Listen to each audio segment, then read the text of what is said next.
UT Martin head coach Jason Simpson, the Skyhawks came out just short at Tennessee State 26-24. They'll be at home. They'll play a SEMO team coming off a victory this past week. So, Coach, thoughts on your team, and then we'll go to some questions. Okay, great. Tough loss. Give Coach Reed and his staff and his team credit. They got off to a great start and, did what they had to do to win the football game. So congratulations to them. Evaluating our team on that, obviously, I didn't have our team ready to play. Give up 17 points in the first quarter. I thought there was probably about 8 plays on defense that quarter that were about as bad as since I've been the head coach here. And so we walked around, didn't what we were supposed to be, and they gashed us. And so got to halftime there, I guess 17-7, and then they took a lot of time off the clock in the third quarter and got points on the first drive. And so at that point, you're just you're blitzing every down. You're just trying to get some stops, and we did that. Then to our kids' credit, kept fighting fourth quarter, made a couple plays, made a game out of it. Came up short, but very dissatisfied with our performance. There's a lot of different things that come into play of kids out and injuries, but we're all dealing with that. But we didn't perform very well and or not enough, when we needed to. And so disappointing, and move on to a tough SEMO team this week. If anybody has questions for Coach Simpson, just let me know down in the chat and I'll call on you. Disappointed, but what can you take from that fourth quarter that can carry over and some of the things you saw where you scored on every possession you had, save for the one play at the very end? Yeah, no, certainly. We started, executing a little bit better, making some plays. But, as we visited with the kids yesterday and we look, a lot of our more established players, there was a lot of mistakes there.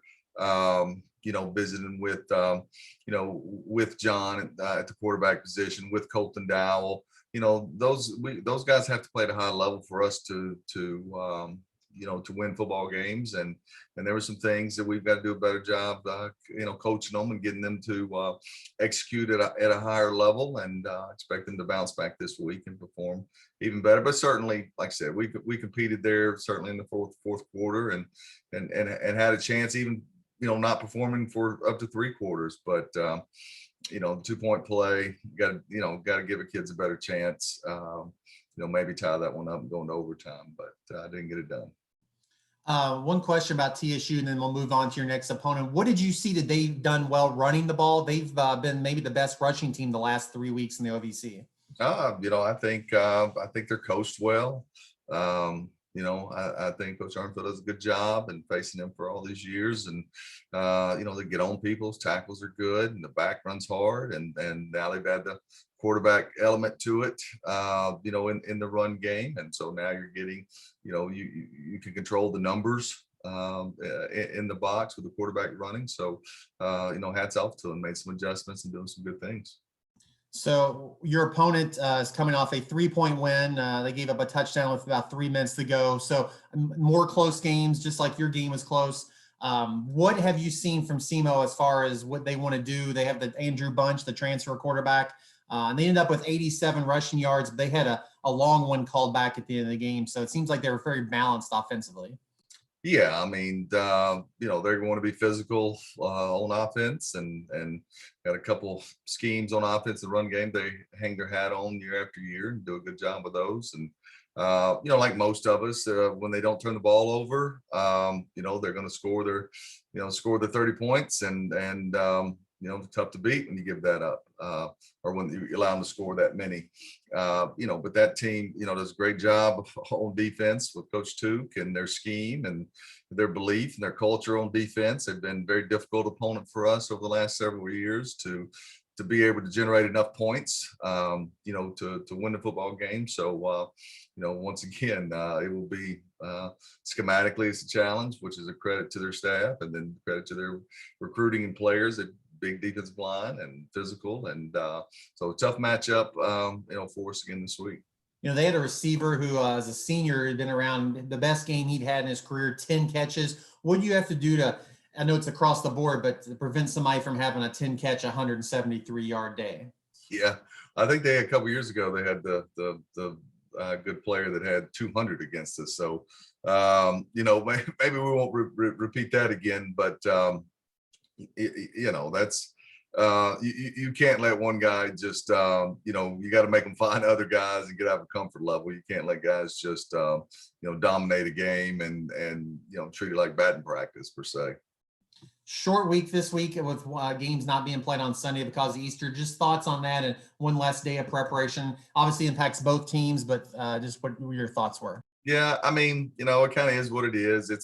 You don't like having short weeks. There's I'm sure our roster isn't like most people. Your numbers are down because of you got extra spots, but none of us had the financial resources to exceed those spots. I know certainly we didn't, with the seniors added with the eligibility, and then you brought guys at mid-year for next year, who are ineligible to play right now. So, we've got a good looking scout team right now, just guys that can't play with us to the fall. So then you add injuries and stuff. So a short week is not beneficial, but I'm certainly glad, that we're not playing on Easter Sunday.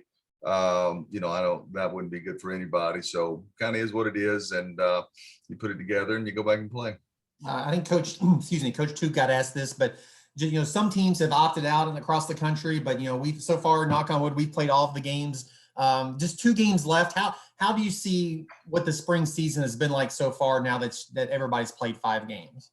Right now, I would tell you there's a lot of benefit to it. A lot of development from players. It gave kids a chance to make memories, to chase a championship. Kids only have a small window before they move on to the next stages of their life. So a lot of positive things from that. None of us have seen yet how it's going to affect us. When you get to May and June goes by pretty fast, and then you're back in July, and then you're grinding back up for a 10-11 game season. So that'd be a different question when I answer that in the fall, but it's going to be all the way through next spring before you get back into a normal cycle with what the country dealt with with the pandemic.